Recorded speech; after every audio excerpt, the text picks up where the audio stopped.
21 de abril. Começa agora o programa Hora e a Vez da Pequena Empresa. Confira no programa de hoje. Uma empresa que está revolucionando o mercado de games. O advogado Marcos Tavares Leite falando sobre a nova regulação de proteção de dados pessoais aprovada na União Europeia e como isso poderá afetar os empresários brasileiros. O professor Edmundo Medeiros comentando a promulgação da lei complementar que institui o programa especial de regularização tributária das micro e pequenas empresas, além de muita informação. E nesta semana, o presidente do Simp, Joseph Cury, recebe o engenheiro de computação da AR Evolux, Wagner Ikeda, que falou sobre segurança digital nas empresas. O programa da micro e pequena empresa está no ar. Fique com a gente!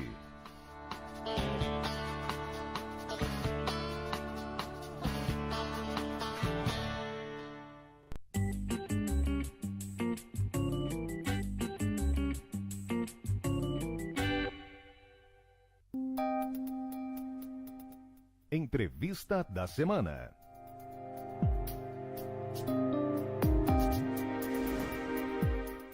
O nosso convidado de hoje é o engenheiro de computação Wagner Ikeda, que vai falar sobre segurança digital nas empresas com foco nas fraudes. É um prazer tê-lo conosco. Com muito prazer estou aqui e muito obrigado pelo convite e por essa oportunidade. Quando se faz uma operação bancária, aparece um cadeadinho lá quando você está fazendo eletrônico. Isso significa o quê? Isso significa uma segurança que é muito importante, que é a segurança de termos a nossa comunicação com os computadores do banco criptografadas de forma que alguém, caso intercepte essa comunicação, não poderá saber o que estamos passando de dados. Porém, significa que ele pode estar sendo copiado, ele pode estar sendo fraudado. Não aquela comunicação criptografada, mas um vírus pode estar lá captando os dados e depois ser entregue para alguém para fazer mau uso dessa informação, ou isto não é real? Existe a possibilidade de alguém ter enviado algum pedacinho de software no nosso computador e esse software ficou lá no computador registrando tudo que a gente digita, inclusive nossos dados bancários com senha. Então há esse risco. A gente está falando em fraude, mas para as pessoas identificarem o tamanho do que nós estamos falando. Nós falávamos sobre fraude, por exemplo, energia elétrica. Certo. O que se sabe a respeito? Com relação à eletricidade, há uma matéria do Estado de São Paulo de cerca de um ano atrás, onde, com base em dados da ANEEL, constatou-se que 5% da eletricidade produzida no Brasil é roubada. Isso representa um prejuízo de 8 bilhões de reais ao ano para as empresas de eletricidade. Através de fraudes no sistema de energia elétrica? Sim, pode ser desde o que nós chamamos de gatos, sim, até fraudes mais sofisticadas, onde os consumidores eles modificam, introduzem componentes no circuito de entrada de seu estabelecimento que fazem com que a medição do consumo seja errada. Vamos falar então de fraude no comércio eletrônico. O que ocorre e qual é o tamanho? Bem, não tenho dados com relação ao Brasil, mas em 2016 a consultoria LexisNexis dos Estados Unidos estimou que as perdas devido à fraude em comércio eletrônico foram da ordem de 6,7 bilhões de dólares somente em 2016.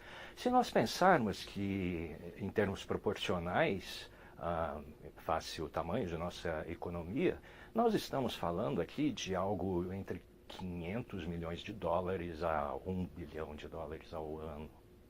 Em fraude no comércio eletrônico? No comércio eletrônico, certamente. Existem sistemas para tentar detectar essas fraudes? Sim.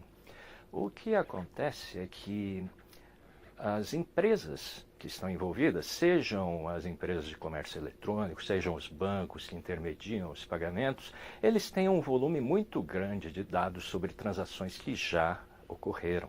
Então, isso é o chamado Big Data. Com base nesses dados, é possível identificar padrões anômalos que podem ser fraudes.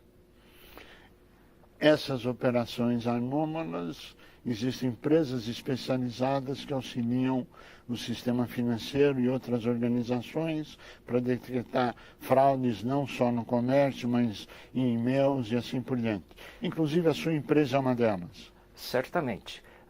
Eu tenho uma pequena participação numa empresa chamada EmailAge, que avalia endereços de correio eletrônico para ver se são endereços de correio eletrônico que potencialmente estarão associados a fraudes. Endereços de e-mail.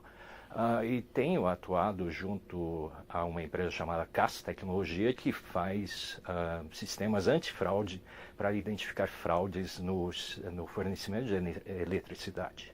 Como é que as pessoas se autodefendem dessas fraudes? O que você aconselharia quem está nos ouvindo para se proteger das fraudes? Frequentemente, quando nós estamos usando o nosso computador ou então o nosso celular, nós recebemos uma mensagem. Existe uma atualização do software que precisa ser aplicada. Procure aplicar essa atualização o quanto antes. É importante para a segurança. Da mesma forma, é importante que seu sistema tenha algum meio de detectar vírus. Isso no caso de computadores pessoais. Significa que ele não vai estar garantido, mas ele vai minimizar a possibilidade das fraudes. Ou de alguém invadir o sistema, onde alguém está captando essas informações e usar de uma forma desonesta. O risco sempre existirá, mas cabe a nós sempre reduzir o risco. Cartão de crédito clonado é uma das características dessa fraude eletrônica? Sim, pois uma pessoa que clona um cartão, ela certamente, uma das primeiras coisas que vai fazer é tentar se cadastrar como um usuário, entre aspas, legítimo de algum site de comércio eletrônico e começar a fazer compras. Eletronicamente. De forma eletrônica. E os sistemas nem sempre captam isso ou conseguem impedir essa fraude. O problema é que quando nós estamos falando de comércio eletrônico, existe a questão de que a transação é feita sem a presença física do cartão de crédito. Então, essa é uma transação que as empresas de comércio eletrônico não podem abrir mão disso porque vão perder faturamento. E, por outro lado, há esse risco. Existem câmeras em todos os lugares, e cada vez mais haverão mais câmeras para fins de segurança, que em última análise pode ser usados para violar e captar dados do usuário que de boa fé está lá com o seu celular fazendo uma operação bancária ou mandando um e-mail ou fazendo alguma coisa assim. Isso é real? Isso é completamente real. Muitas vezes a gente está sentado tomando um café no shopping e não se dá conta que tem uma câmera sobre nós. E aí resolvemos entrar no banco para fazer um pagamento, digitamos uma senha. Pode ser que alguém está vendo tudo isso. E pode estar usando isso de uma forma não tão construtiva. Exatamente. Pode ser que a pessoa veja lá seus dados bancários e tente acessar sua conta. Sistemas antifraude funcionam? Sistemas antifraude, hoje em dia, eles estão usando uma técnica que é o estado da arte, que é chamada de Deep Learning. Mas sempre, como nós sabemos, os bandidos vão fazer como água, vão correr para algum outro lugar. Segurança na internet total não existe. Nós fizemos um programa falando inclusive sobre ataques cibernéticos, que estamos todos suscetíveis a isso. Agora nós estamos aprofundando um pouco mais, falando especificamente do seu computador, do seu celular, que também não tem segurança total. E quando você faz as operações, você corre risco. Agora, se fala na evolução do sistema e se fala em inteligência artificial. O que é inteligência artificial? Bom, a inteligência artificial é um campo muito abrangente. Existe o que chamamos de inteligência artificial geral, que é o que ainda nós vemos em ficção científica. Mais real é o que nós chamamos de aprendizado de máquina, que é um subconjunto da inteligência artificial, e deep learning, que é aprendizado profundo, que é um subconjunto de aprendizado de máquina, onde o aprendizado profundo tem tido muito sucesso ultimamente, principalmente em relação à detecção de fraudes, processamento de imagens e vários outros pontos, inclusive análise de arte. Aonde isso vai nos levar? Essa inteligência artificial vai nos trazer mais segurança ou vai nos expor cada vez mais? Na minha opinião, há visões apocalípticas, onde todo mundo pensa, por exemplo, nos exterminadores do futuro. Mas essa é uma visão que, na minha opinião, está muito longe caso aconteça.